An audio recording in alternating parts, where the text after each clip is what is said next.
Zhang and his friend pulled up in their car, the engine's rumble fading as they parked in front of an imposing structure that loomed like a fortress against the skyline. As they stepped out, Zhang Qi's eyes widened in awe, the sheer size of the building making his heart race. "This place is unbelievable.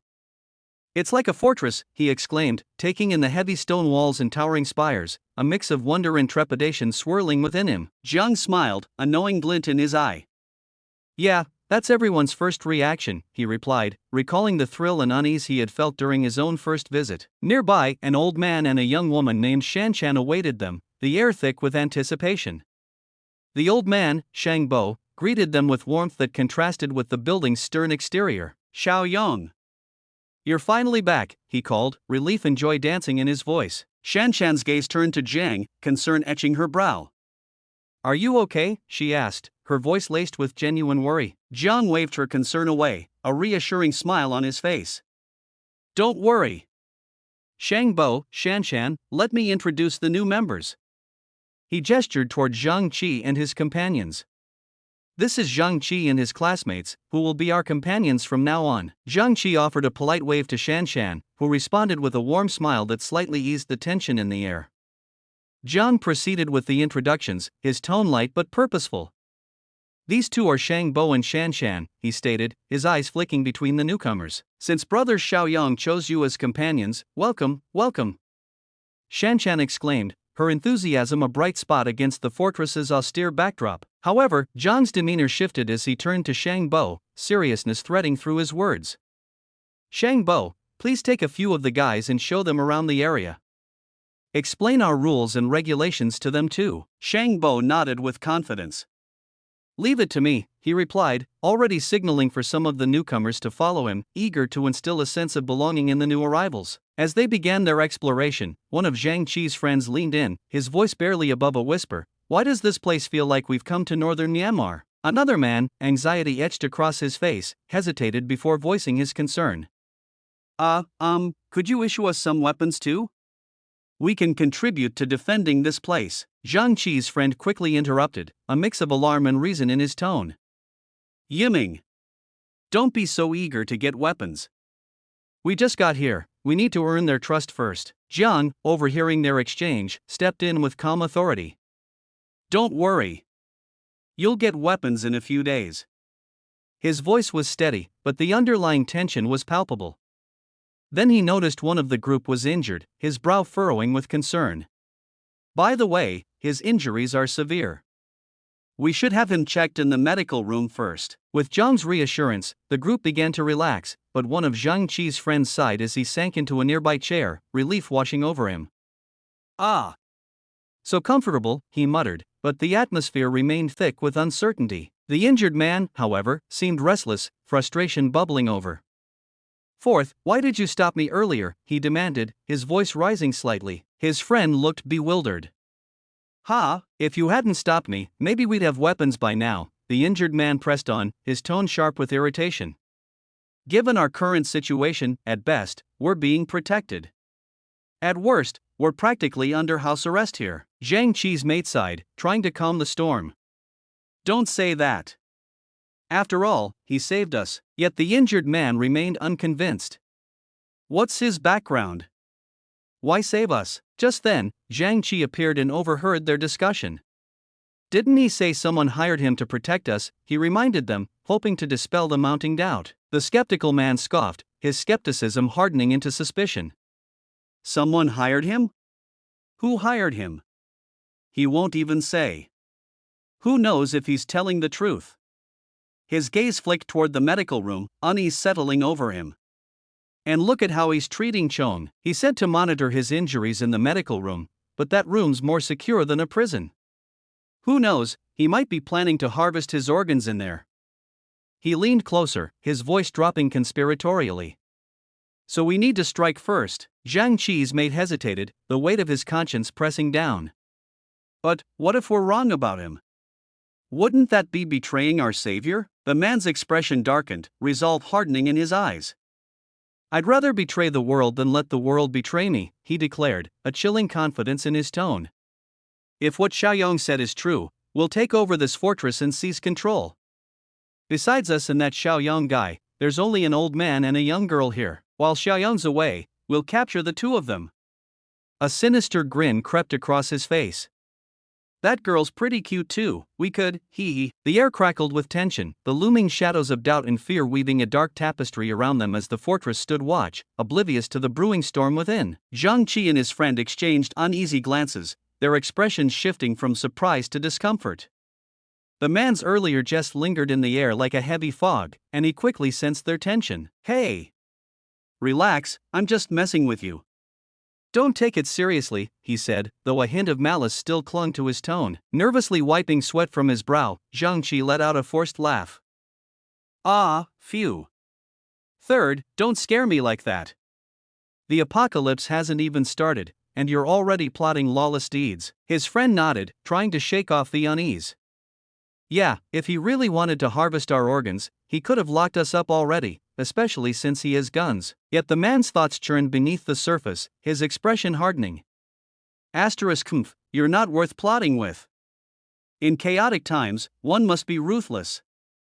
Once I succeed, you two can be my lackeys for life. *. Meanwhile, Jiang lounged comfortably on the sofa, his mind deep in contemplation. The tranquility was short-lived as Shanshan and Shangbo entered the room, their tired faces betraying the vigilance they maintained. Xiaoyang, Zhang Qi, and the others have been settled.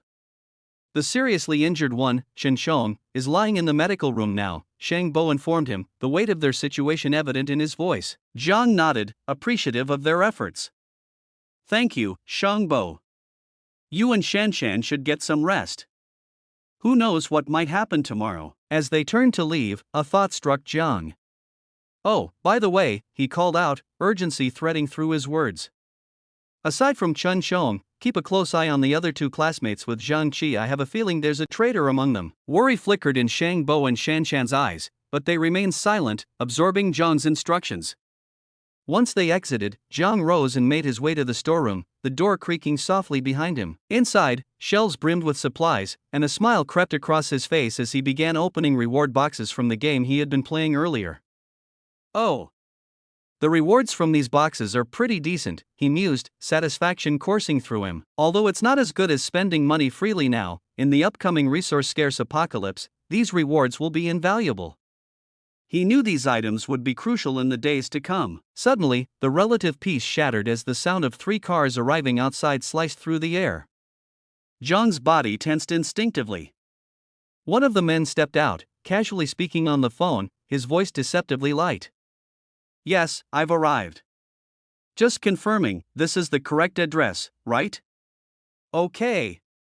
Let's eat together when I get back. Zhang's instincts flared, these men were no ordinary visitors. They exuded a menacing air, and one of them pointed toward the door with a command that sent chills down Zhang's spine. This is it. Break it down, he barked. They rushed to the door, but as they tried to force it open, one of the men quickly realized the futility of their efforts. Boss. This door is probably an inch thick. With what we've got, we won't be able to break it down. Frustration painted the leader's face as he cursed under his breath. Damn it, who uses such a thick door in a normal house? Without hesitation, he shouted, bring out the big guns. Moments later, chaos erupted as they began throwing bottle bombs at the door. The sound of glass shattering echoed through the air, flames erupting in a fiery frenzy as the assault began. The fortress that had seemed so secure moments ago now trembled under the threat of an imminent invasion, the atmosphere crackling with tension and danger.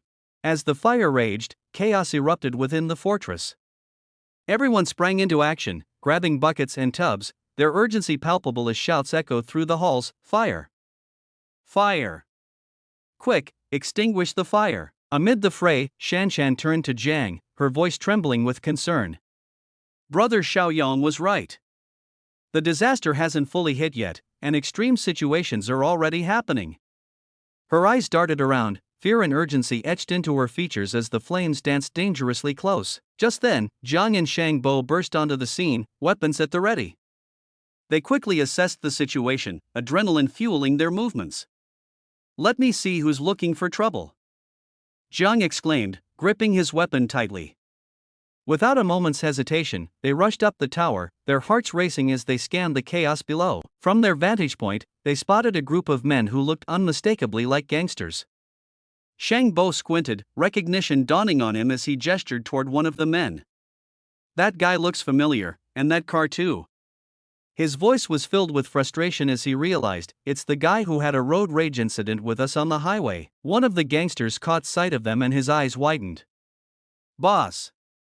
There! The leader turned, narrowing his eyes as he recognized Jiang. Yes, it's him. That little punk. His voice boomed with rage. Hey, you little punk! Get out here, or I'll burn your doghouse down. Jiang stood firm, glaring down at the gang below. You have 5 minutes to get lost with your lackeys, he warned, his voice icy. Or else. The gangsters were momentarily taken aback by Jiang's audacity, their bravado faltering. Ha! What did you just say, you little brat? One sneered, while another added, do you even know who our boss is? Ignoring their taunts, the gang leader barked orders to his men. Stop wasting time with him. Hey! Bring out the other 2 crates of Molotov cocktails. As tension crackled in the air, Shang Bo turned to Jiang, concern etching his features. Jiang, what should we do now? Should we fire a warning shot? In that moment, a notification flashed in Jiang's mind. New task assigned, ordinary threat. Task objective, the base is under attack. Eliminate the threat as quickly as possible. Reward points, 10. Jiang's expression hardened with determination. Warning shots? These guys are clearly gangsters, he said, his tone resolute. Order hasn't completely broken down yet, and they're already committing arson. They couldn't care less if someone gets burned to death. He glanced at Shang Bo, his resolve unwavering. Leaving these scum alive during the apocalypse will only harm more innocent people and endanger us. With a swift motion, Jiang raised his gun and fired, the shot echoing through the chaos. It struck the gang leader in the arm, eliciting a howl of pain. Ah, my hand! HHHH, he screamed, clutching his injury. Jiang grimaced, disappointment flickering in his eyes. Damn it, missed the shot. I've gotten rusty after living a peaceful life for so long. But his focus remained sharp, watching the gangsters scramble in response. Panic spread among the gang members. Damn it! They have guns, one shouted, fear clear in his voice. And assault rifles at that, another added, backing away. The boss, nursing his injured arm, barked orders as he struggled to maintain control. Shit! Retreat! Cover me! You little punk, just wait! Damn it! He stumbled toward his car, his men frantically trying to shield him. Jiang's voice sliced through the chaos, cold and unforgiving. Finish what you start today, I hate waiting. Without hesitation, he opened fire on the retreating gang, bullets flying with precision. The boss finally made it into the car, shouting to his driver, drive! Drive! The vehicle roared to life, tires screeching as they attempted to escape. Shang Bo watched the scene unfold, urgency coloring his voice. They're trying to escape by car. Concern knitted his brow, but Jiang remained calm, a smirk creeping onto his face. Don't worry, Jiang replied confidently. This is why I grabbed the automatic rifle. He aimed and fired, targeting both the fleeing gangsters and their vehicle. Stunned by Jiang's effortless skill, Shang Bo thought to himself, asterisk the way he hip-fires and reloads so smoothly. Even during my service, I wasn't this good. Who exactly is this guy? Asterisk. As bullets found their marks, several gang members fell, their cries swallowed by the chaos. 2 of their vehicles lay wrecked outside Jiang's fortress, debris scattered around as the gang's defeat unfolded swiftly and brutally. The fortress, once a bastion of safety, had transformed into a battleground, the stakes higher than ever as the threat of chaos loomed just beyond their walls. Jiang turned to Shang Bo, his voice steady and commanding. Shang Bo, call Zhang Qi and the others to come out and clean up. As Shang Bo moved to comply, Jiang continued, speaking more to himself than to anyone else. We're still in the early stages of the disaster. How about I let these guys mutate into zombies and use them as practice for Zhang Qi and Shanshan? Shang Bo hesitated, uncertainty flickering in his eyes. Never mind, Shang Bo, Jiang said after a moment, his tone darkening. Let's not rush. Are we just going to leave these guys lying on the road? Yes, Jiang replied thoughtfully. I have other plans for them. The scene shifted, revealing Li Shuxiang approaching the area in a car. We're almost there, right? He asked, anticipation threading through his voice. A girl in the back seat glanced at him. I think it's the next intersection, she replied, eager to help, though her thoughts revealed skepticism. *, every time Li Shuxiong is around, you put on this act. You really think I don't know what you're up to? *. The driver nodded, oblivious to the tension simmering in the back. I'll park here and wait, baby. Message me when you're inside, they said. One girl turned to the other, her voice firm. Okay, Xiaoya, let's go. Xiaoya hesitated, her eyes widening in disbelief. Ha? I'm going too? The girl shot her a determined look. Of course, you're coming. How else will I know which factory it is? Xiaoya sighed, glancing down at her feet. Just walk straight ahead, you'll recognize it right away. Besides, my shoes are killing me, 2 more blocks and I'm done for. But the girl was unyielding. High heels or not, stop complaining and come with me. Just then, Xiaoya gasped, panic rising in her chest. Oh no! My bag. My phone's in there. Leave it in the car, I've got my phone in my bag, the girl replied dismissively as they continued walking. Meanwhile, Li Shuxiong was on the phone, his voice urgent. Hey! Get everyone ready. As soon as my car starts, follow me. Roger that, came the quick response from the other end. Overwhelmed, Xiaoya muttered under her breath, Ugh, Jingjing, why did you drag me into this? Jingjing smirked, glancing at her. You're such an old fox. Do you really think I'd fall for your little tricks? Xiaoya feigned innocence. Jingjing, you've got me all wrong. I dressed up like this to make sure I can hook that loser Jiang Xiaoyong. After all, he knows about you and Li Shuxiong. Before they could continue, Jingjing's expression shifted as she peered ahead. Hey, what's going on up ahead? Xiaoya turned, her face paling at the horrifying sight before them. Bodies lay scattered, blood staining the ground. Trembling, Xiaoya gasped. What the hell? What happened here? A shootout? Panic gripped her as she took in the grisly scene. Jingjing, these people, they're all dead. Maybe we should go back? Kneeling by one of the bodies, Jingjing observed the blood with an analytical eye. Judging by the blood, they've been dead for a while. Could it be that 2 groups were fighting over Jiang Xiaoyong's supplies? Xiaoya shook her head, her voice faint and trembling. Jiang Xiaoyong, he probably didn't make it out alive. Unfazed, Jingjing shrugged.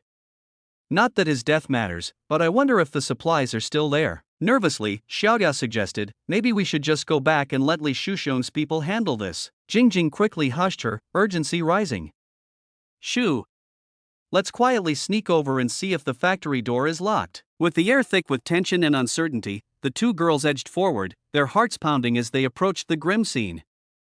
The world around them had shifted dramatically, and survival instincts kicked in, urging them to uncover the secrets hidden within the chaos. Thanks for watching. If you enjoyed the video, make sure to like and subscribe for more content. Hit the notification bell so you never miss an update. Have a nice day.